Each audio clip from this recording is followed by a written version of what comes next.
This is Fantology. You may have heard of us. All right, what's up, fantasy book fans? This is Steven, your host from Fantology, along with my lifelong friends, Josh, Ben, and Ryan. No Jake this time for our monthly episode. It's tough to get all 5 Fantology members on at the same time, but we do have 4 of us, so I think any listener should be happy to hear that news. And it's made up for the fact that yeah. me and Ryan are together. So there's no like split in the screen, you know? Yeah, if you're watching on YouTube, we do have Ben and Ryan are actually on the same screen. It's also a rare occurrence when we're able to get more than one of us per screen. So this is fun.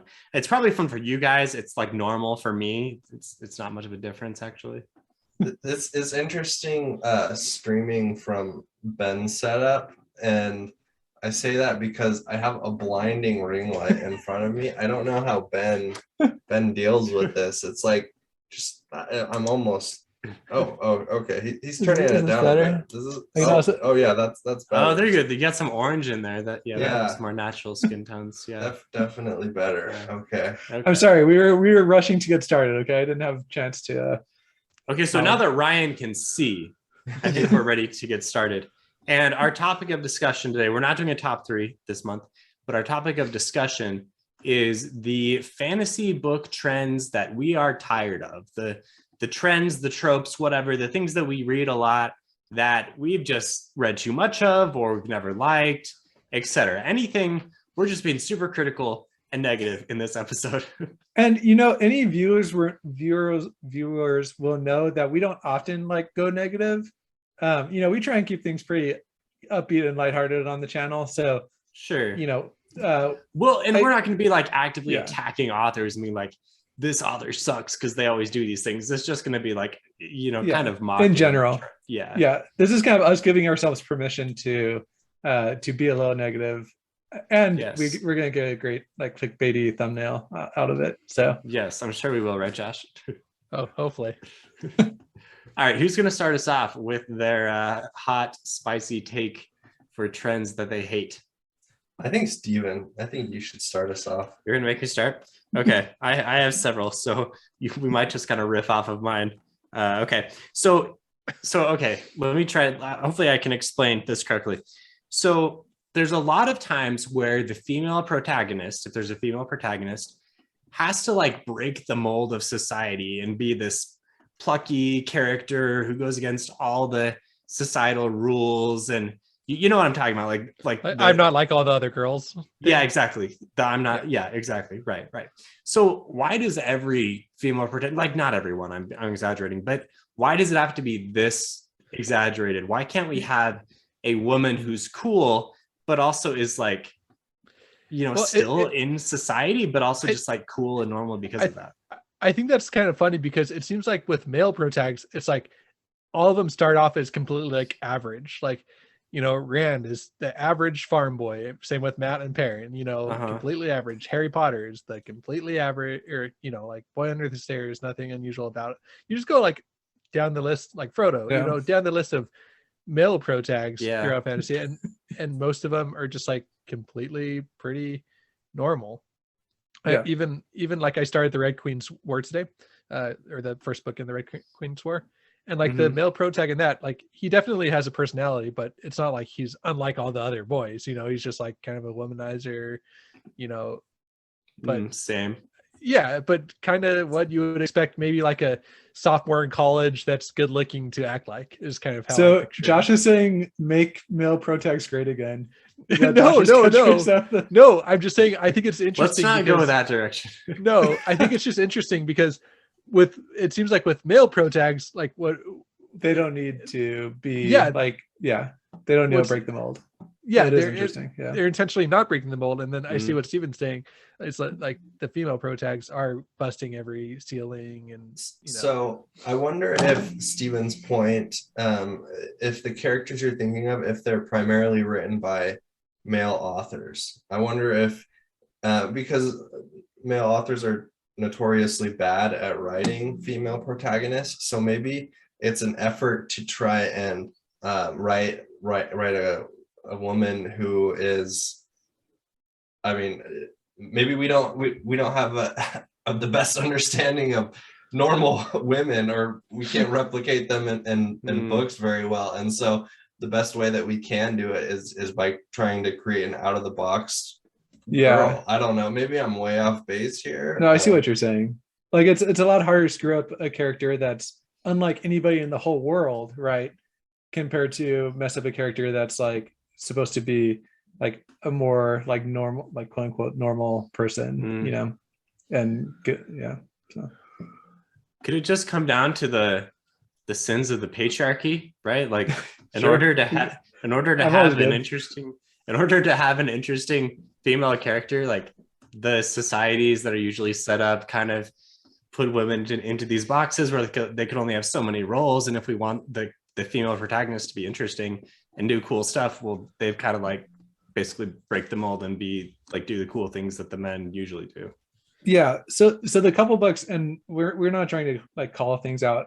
The couple series I'm thinking about right now specifically are the Poppy War and the Cytoverse books by Brandon Sanderson.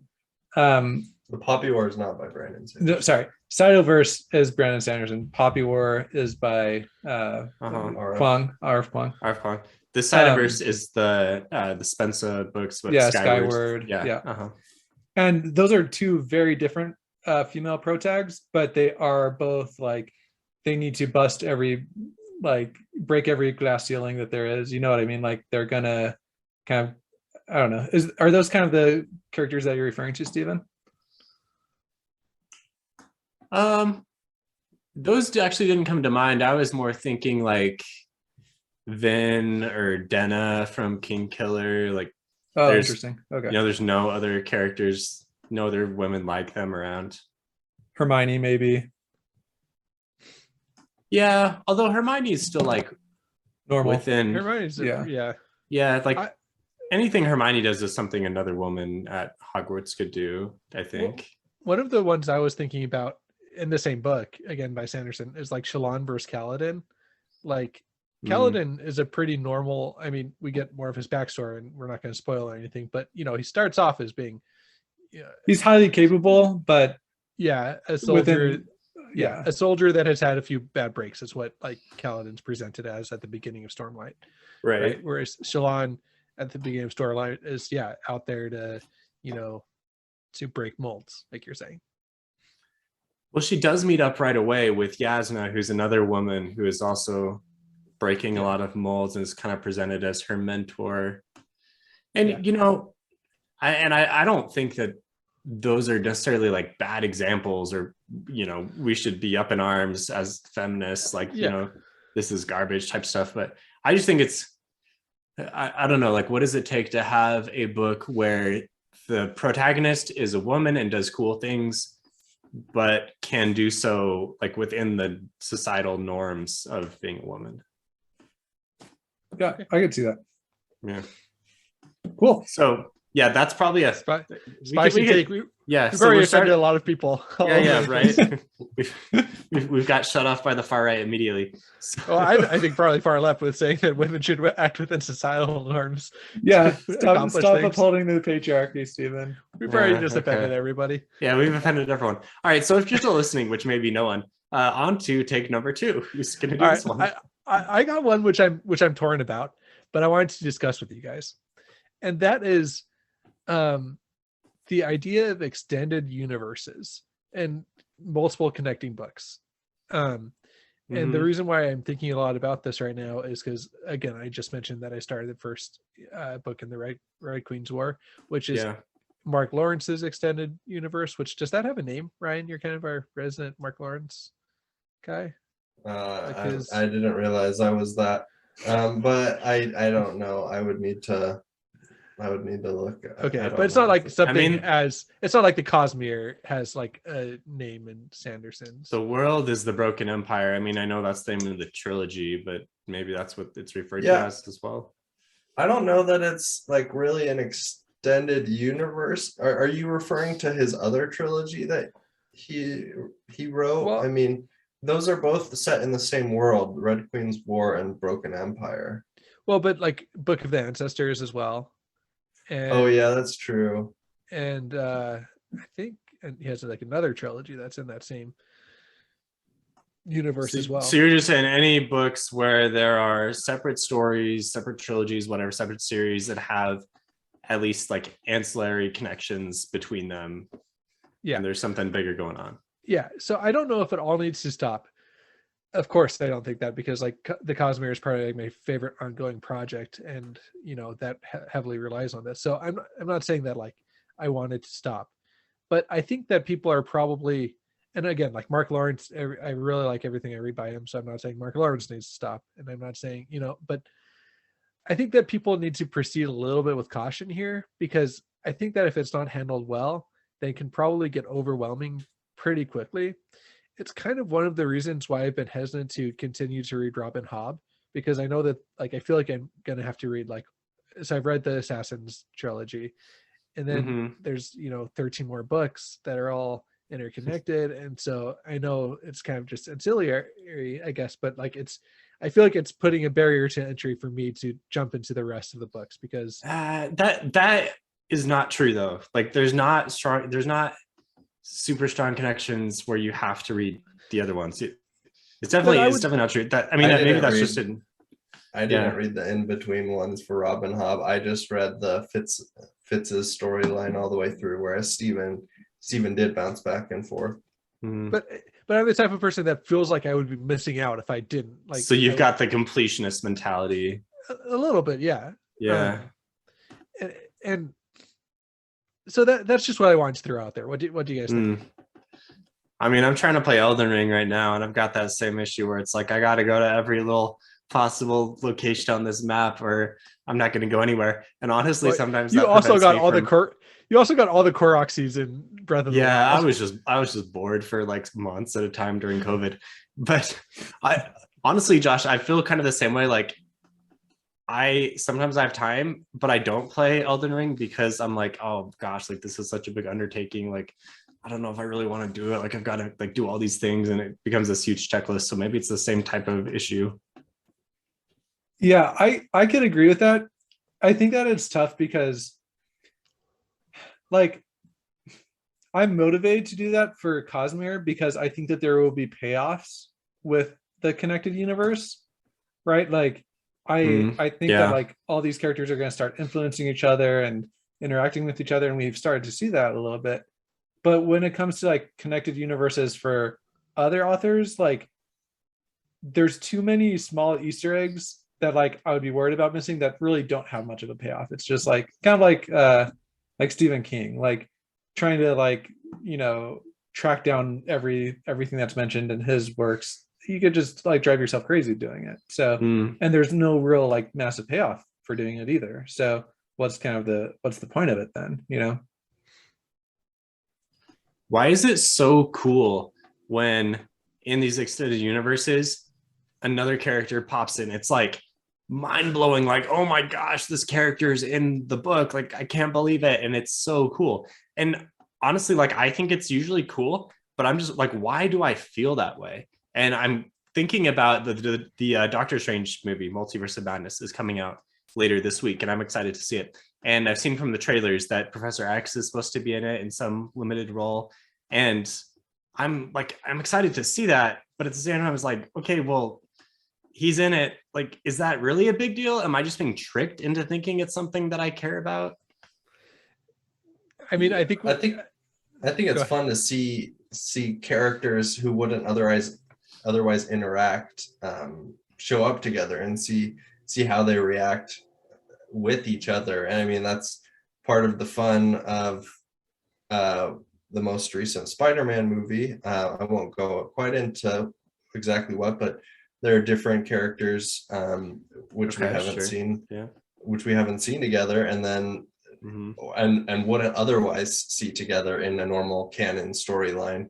And maybe it's kind of like if you see one of your friends like in a place you don't really expect them, like just a coincidence you end up at like the same restaurant at the same time, and it's like you're like, hey, how's it going? Like it's not like exceptional to see that friend by any means, but it's just like A coincidence. That's a great analogy, Ryan. See, for me, it almost feels like yeah. more like I saw a teacher in like this store where it's like, does this person exist outside of like this one space that they should exist in? You know? So yeah, I do feel like that's a very similar feeling though. It's like, yeah, like this kind of fan service where they are kind of drawing on that emotion. I don't know if it's tricking you, but it's definitely playing to that emotion. I would just like to say that I think extended universes, when well done, are super cool, because there's lots of surface level things for the everyday fan, and then there's lots of underlying threads that you can pick up which aren't 100% necessary for any reader. I mean, maybe there are some readers like Josh who would feel like pressured to be like, oh, did I miss something here? Did I miss something here? So maybe it's not ideal in every scenario, but I kind of like it. And I don't mind when I like look up videos of things that other people picked up that I don't pick up, because then it's like, oh yeah, that's right. Like I totally missed that. I think that that's also very fun for myself. And it's fun to try and pick up on those things as a community as well. And so I think that, yeah, when it's well done by an author, I think it's really cool. But maybe it's not for every story. So Josh's dislike has been disproved. Josh clarifies. I just wanted to bring that up. One creator that's not doing books but he's making movies is Mike Flanagan, who did like Haunting of Hill House, Bly Manor, and what's the latest one with the community on the island. Anyway, so he has like themes that go through, but they're all discrete, like separate things. They're not like all tied into each other.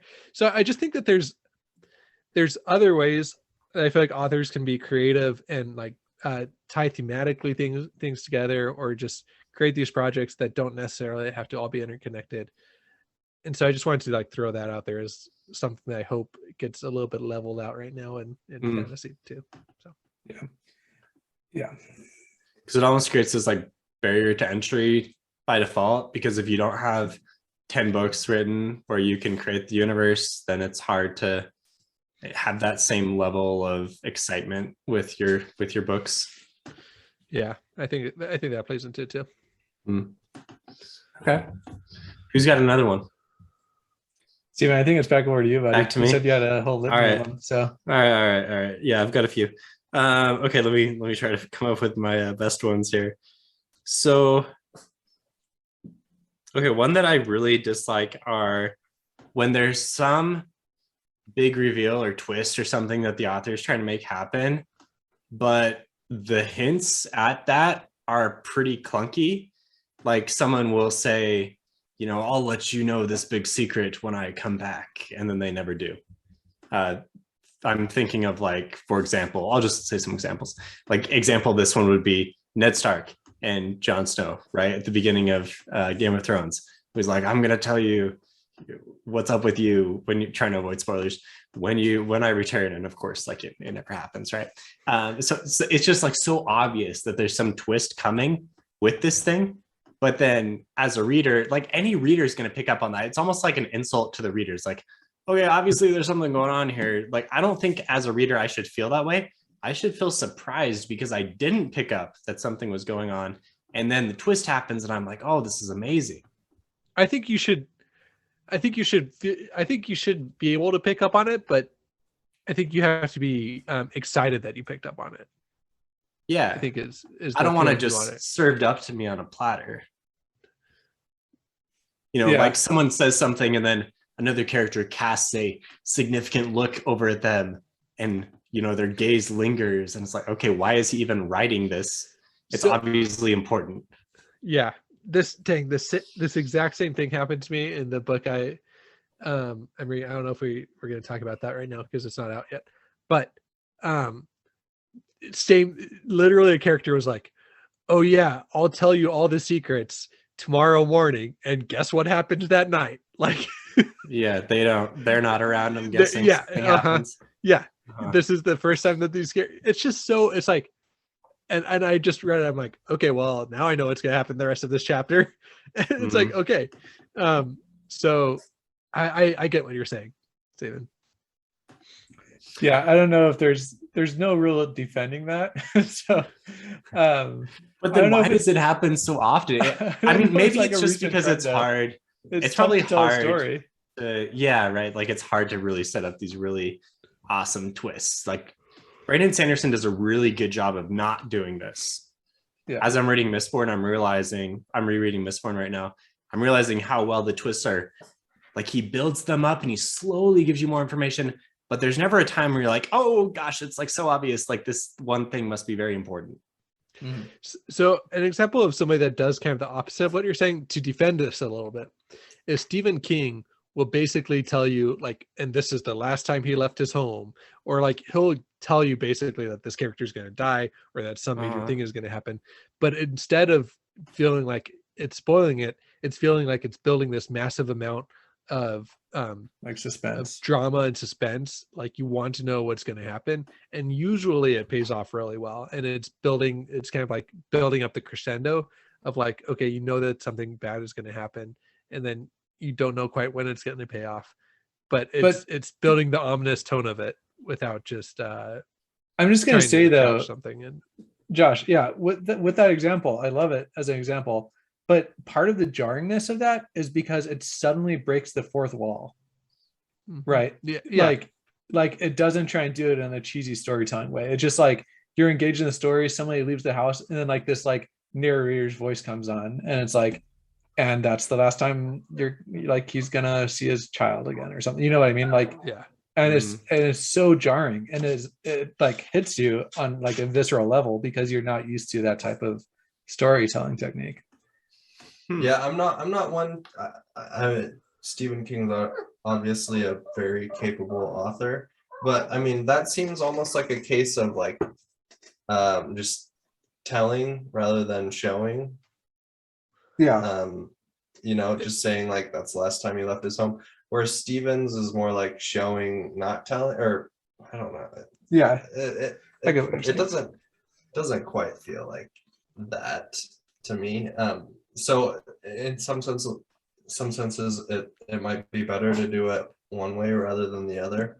I don't know. It's just a literary thing. It clues the reader in that there is something more there without telling them exactly what it is. And I think Stephen's criticism is you're like, I don't really want to be clued in. I want to try and figure it out on my own. Is that what you're saying, Stephen? Yeah.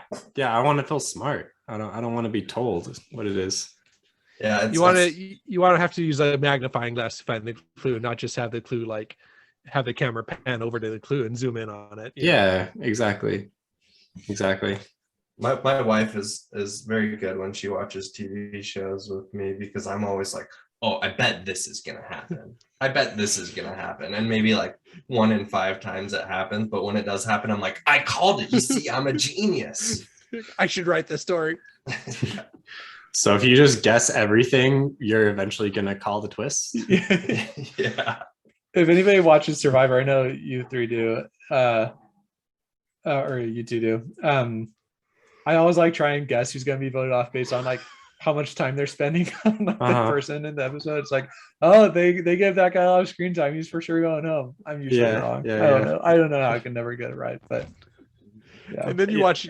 I'm part of Bachelor Nation. I'm just throwing it out there, but people, the goof. Insert that meme there. Embarrassing. But you go on YouTube and people will like predict based on one trailer, like the next 3 people that are going home, or like everybody that goes home the next week, and they're like right 90% of the time. So people have this dialed down to like a science on how the producers set these type of things up. But this is a whole different channel. Thought, yeah. Josh has his other podcast. I do not have another podcast about. I am not that far into Bachelor Nation. Bachelorology with Josh. All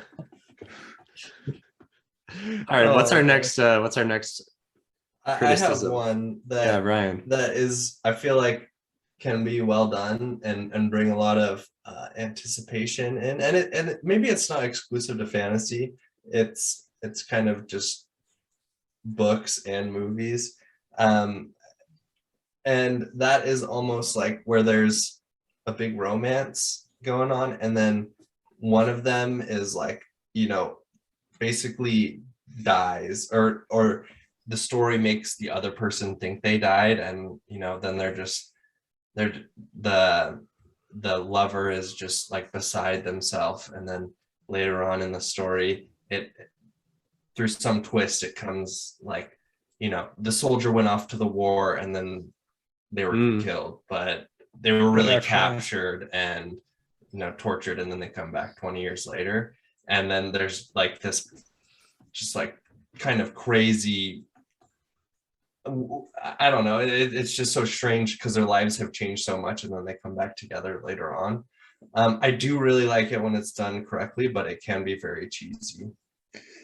Ryan's going back to the original trend of Monte Cristo. Yeah, that's a good one. That's a good one. I like the movie better than the book. Can I just expand this out a little bit to say just romance in general and fantasy kind of sucks? What would be good? I mean, romance is a thing that people like in their lives. So how can we put it into fantasy in a way that people are going to like? I don't know. I think that not many male authors are great at it. Is that bad for me to say? And a lot of fantasy authors are male. What are examples that you have liked?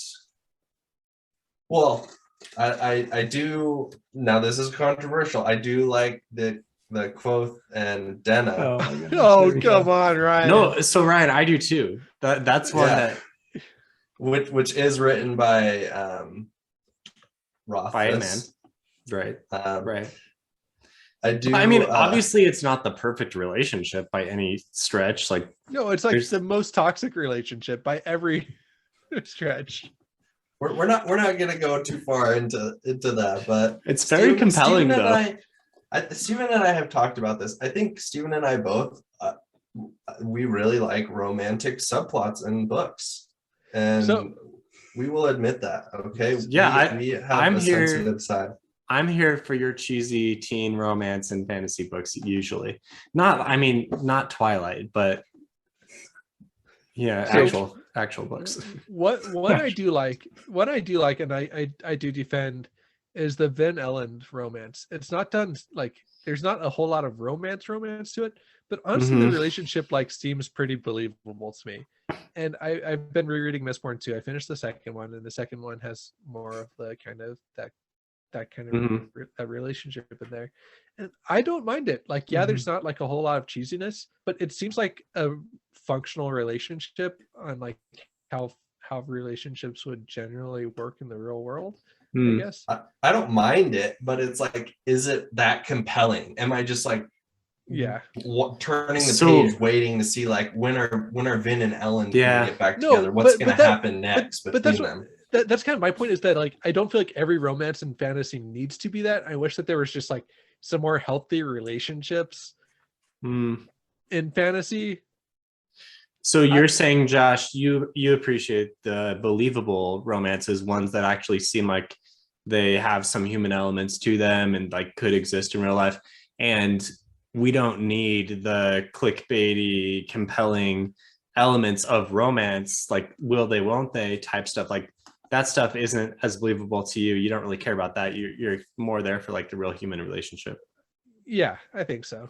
Okay, I'm going to say one of my favorite relationships of all time that I've read is from 11/22/63. It's a book by Stephen King, and it's like the plot is that he goes back in time to rescue JFK, but there's a romance that develops in it, and it is at the same time the main plot of the book and takes a backseat at certain times in the book, and it's very believable. It just feels like two real characters. So I think in order for fantasy to give relationships the justice they need, it does have to revolve a certain amount around the relationship, because that's just like how humans work most of the time. We're like relationship based creatures, right? Like that's so and I just don't think that as a fantasy reader, I necessarily want to read about that when I'm reading fantasy. So it's a tough. I don't know. That's why I think that so it's a tough line to walk as to how much attention you give to the fantasy or to the romance aspect of your fantasy book versus the cool magic and stuff. I get what you're saying, Ben, but there's also like a ton of really good friendships in fantasy that I'm really behind, you know, like that are good quote unquote relationships.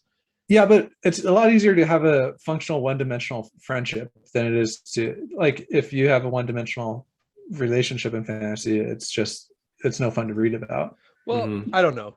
Take like Locke and John from Gentlemen Bastards, and I would not describe their friendship as one-dimensional. I think that's a very, you know, complicated, multifaceted right, but you can say that most of the plot revolves around their friendship, right? And at certain times the plot takes a back seat to their friendship.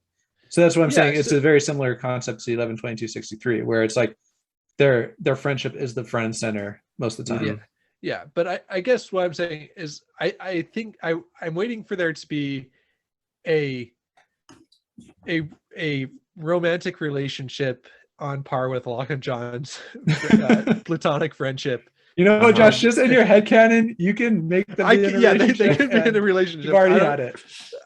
But I don't know. That's just what I'm saying. Like, and anyway, there's that. And Ryan, sorry, that was yours that I commandeered to extend your one trope into that rant. But anyway.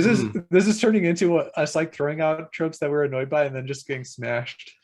Right. I don't think I was smashed. You weren't smashed. Yeah, that's true. I'm trying to think of more really compelling romances. That, I mean, I heard that one romance that's really good that I haven't read is in his Dark Materials series. Yeah, I also haven't read that. Yeah. Okay. But that's kind of weird because they're like, it's more like 12. Kids. Yeah. Well, you can still have romantic feelings without having. I don't know. I agree. That one is good. Yeah, it is good. It is good, although they are younger. I don't want to say spoilers for the series because it's a long series and the romance kind of develops over time. But I think in Dresden Files, like the romance there, I mean, there are some romances, but I think the one, if you read it, you kind of know what I'm talking about. Like that develops pretty well and gets pretty deep and multifaceted over the course of a lot of pages. I agree. I totally agree. You just need 15 bucks to do that in. Okay, I'm gonna throw out one more. I'm gonna throw out one more. Epigraphs. Yeah, that's what they're called, right? Epigraphs or epitaph? You know, epitaph. I'll unashamedly admit that I do not know the difference between like 4 different ways to say it's like epigraph, epithet. I think there's a couple others. Off the top of my head. Okay, well, for readers that we've successfully confused as to what I'm actually talking about, it's like the little like. It's got to be the italicized part at the beginning of the chapter. Before of a chapter that that's supposed like I have never in my life successfully incorporated those into my reading at all. Like I read them, I don't understand them, and I continue on. Normally there's a point. Normally there's a part where all of them are strung together. Well, and then it's kind of laid out for me, but I've never like what are you supposed to do with them? Like write them all down and then put them together yourself? Dude, have you read Mistborn? Yeah, and I didn't understand what was going until it was explained to me. Until it's incorporated into the narrative. Yeah, but you're slowly getting. I mean, I can't reveal why this works without revealing the plot of Mistborn, but you're slowly getting more and more details of something else that then becomes huge by the end, like altogether. I get what Ben's saying though, is that like he wasn't actively trying to figure out that mystery as he was reading the epitaphs, but when it was revealed, the revelation happened. Then exactly. And the fact that like it kind of goes to that clunkiness of storytelling, where that at some level is the author not being able to figure out how to reveal that in another way, and so it has to be done through like an epigraph or whatever it is. I don't think that it's necessarily clunky. I think it's intentional when an author decides to do that. I mean, sure, but I do think that Mistborn is done particularly well because they're being taken from. I mean, Sanderson does a really good job in general of like having in-world text explain where these things are coming from. But still, it's still like it's one of those things where I get annoyed because I want to figure it out and I want to incorporate that stuff, but like I just have never been able to. Would this be a solution for you, Ben? Because I think this might be a solution for me. Is in the back of the book, if they're all laid out so that you could just if they are kind of like Mistborn, where it is their sentence to sentence, like if that's typed out for you at the back of the book, so that you can go read like the last few and then like kind of get that could be caught up. Yeah, because I feel like I'm always afraid to Google something like that when I'm reading it because I know I'm going to see spoilers for it, and then it's too much work to go back. Like I don't want to break up my reading to go back to flip back to each chapter. So I think a little tool like that, where if it's just a few pages of those being strung together, would be really nice. Yeah, with like little chapter, like on the side, kind of 16. You're on Discord, little spoiler like tags on each one. Little, spoiler tags you can click on in the book. Ryan, what do you think of the way that Malazan does this? I'm reading House of Chains right now, and every chapter starts with a little paragraph. It's usually from some history somewhere that's like got this vague connection. What's that? Fisher Keltath was like one of the authors who will write those. Oh, is he one of the historians? Oh, what's that, Stephen? You're not picking up on random. Well, I'm sure that I haven't got to that point in the series yet. I think it's a bit harder to understand those than in other books. But I agree. That's Malazan for you, right? That's in general. Yeah, like a dense forest you're trying to see through, and sometimes you get glimpses and you get excited, and other times you just see a bunch of trees and you're like, what's the big deal? Sometimes those things enhance my reading experience. Like, oh, okay, like I pick up little details. Sometimes I'm like, I have no idea what the significance of this few sentences are. It's usually the latter for me in Malazan, and I'm picking more up as I reread and listen or read those, and I can kind of understand the reference a bit more, but it's definitely harder to get through, which is the name of the game with the Book of the Fallen. So if you're a masochist who likes those books, then you'll probably enjoy those. Maybe not. Okay, we have like 2 or 3 minutes left to discuss. Is there one more? Is there a quick hitter that you guys have? I want to. Does anybody have a trend that they would want to see develop, like to kind of flip this on its head? Like, does anybody want to see like more multimedia like functionality? Like, say, for example, like audiobooks with more background noise, or like Spotify playlist being developed along with the book, or like giving Alexa the ability to control your like lights when something happens in the book. Like, are there any like these like meta trends that you guys want to see happen? Okay, so Ben's technological advancements along with reading. Well, I don't know. I mean, that one's kind of far out there, but those things sound cool to me. Okay. Books being sold with hardcovers. I do have one more thing. Sorry to. I want to answer your question. Just take over, Josh. Here we go. Do it, but Josh, I have one more do thing that's bugging me, and I feel like some books are just developed to be made into movies or TV shows, and that bugs me when YA has entered the chat. Yeah, but even like YA has entered the chat. Even like some of the recent Stephen King books I've read, I've done that. Like, here's a screenplay, Hollywood. Yeah, kind of. And it sucks because I know that's where a lot of authors make a lot of their money, but I feel like you can tell when a book is like, let's get this optioned, for a movie versus. What's a book you've read recently?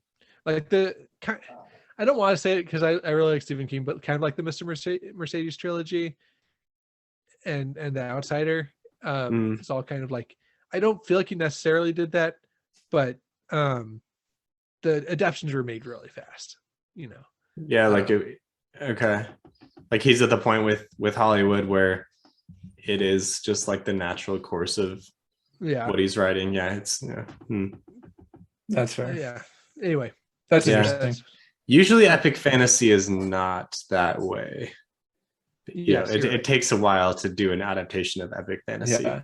In fact, when you look at Dresden, I mean, I know Dresden has gotten one TV, show made, but like it's gone like the reverse, right? Like it's gone like away from more of a screenplay and more towards like the epicness, Yeah. It would be very easy to develop the first 10 Dresden books into like a TV show / movie. It would be very hard to develop the last two into, TV / movie. Yeah. So. Yeah, I could see that. The last two actually wouldn't be that bad, but the last those are very cinematic, but you're introducing a lot more characters. You're like making the audience do a lot more work to figure out like how everything connects. So yeah. Right. Yeah.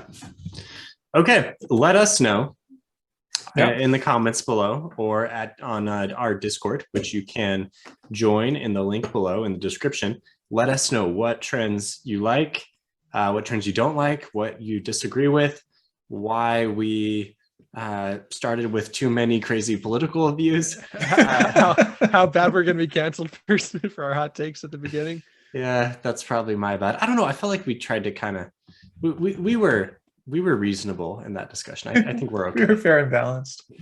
Yeah. Okay. If we weren't canceled for our takedown of the Night's Watch stuff with Wheel of Time, I think at this point, like, we're good to go. Sounds good. All right, thanks, guys.